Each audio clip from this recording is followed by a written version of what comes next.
Praise the lord. దేవునికి మహిమ కలుగును గాక. దేవుని నామం పేరిట మీకు మీ కుటుంబ సభ్యులందరికీ ప్రభువైన యేసుక్రీస్తు నామములో శుభాభివందనములు. టుడే గాడ్ ప్రామిస్, ఈరోజు దేవుని వాగ్దానము. Jesus said unto him, I am the way, the truth and the life. John 14th chapter 6th verses. నేనే మార్గమును సత్యమును జీవమునై ఉన్నాను. యోహాను సువార్త 14వ అధ్యాయము 6వ వచనము. క్రీస్తునందు ప్రియ సహోదరి సహోదరులారా, ఈరోజు దేవుని వాగ్దానము మనకి నెరవేర్పును కలిగిస్తుంది. మొదట మనము దేవుడు మార్గమని అంగీకరించాలి. మనము దేవుని ఎదుట పాపులమని అంగీకరించాలి. మరి మనము ఎక్కడ తప్పిపోతున్నామో, మరి ఏ విషయాల్లో మనం ప్రభువుని గురించి గుర్తించలేని పరిస్థితుల్లో ఉన్నామో మనము గుర్తించి దేవుణ్ణి మనము మన సొంత రక్షకునిగా ఫస్ట్ మనము అంగీకరించాలి. దేవుని మార్గాన్ని మనము అంగీకరించాలి. దేవుని ఎదుట మనము మన స్వనీతిని కాకుండా దేవుని ఏ మార్గంలో నడిపించాలో జ్ఞానం కలిగి మనం ఉండాలన్నమాట. మరి రెండవది సత్యము. దేవుడు సత్యమని మనం విశ్వసించాలి.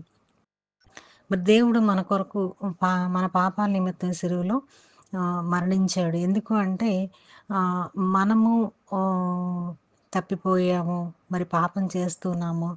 మరి మనకు శిక్ష పడకుండా దేవుడు మన శిక్షల నుంచి తప్పించడానికి ఆయన మనల్ని దేవుడు మన కొరకు సిలువలో మరణించాడని మనము దేవుడే సత్యమని మనము విశ్వసించాలి. మరి ఇంకొకటి జీవమునై ఉన్నానని మనం ఒప్పుకోవాలి. మన హృదయాల్లో దేవుని మాటలు ప్రకటిస్తూ ఉంటాం, వింటూ ఉంటాం అనేక మార్లు. మరి మనం ఎప్పుడూ కూడా వాక్యం చెప్తుంది కదా, నమ్మాలి. ఫస్ట్ ఒప్పుకోవాలి. మన పాపాలను ఒప్పుకున్నప్పుడు దేవుడు మనకి పరలోకంలో మనమందరం కూడా సంతోషంగా దేవునితో కలిసి జీవిస్తామనేది, మన జీవితంలో దేవుడు మార్గమును సత్యమును జీవమని ఉన్నాడని మనం అంగీకరించాలి, విశ్వసించాలి, ఒప్పుకోవాలి అని ఈ వాగ్దానం తెలియజేస్తుంది. ప్రార్థన. ప్రేమ నమ్మకమైన మా ప్రియ పరలోకపు తండ్రి, నీకు వందనాలు, స్తుతులు, స్తోత్రాలు.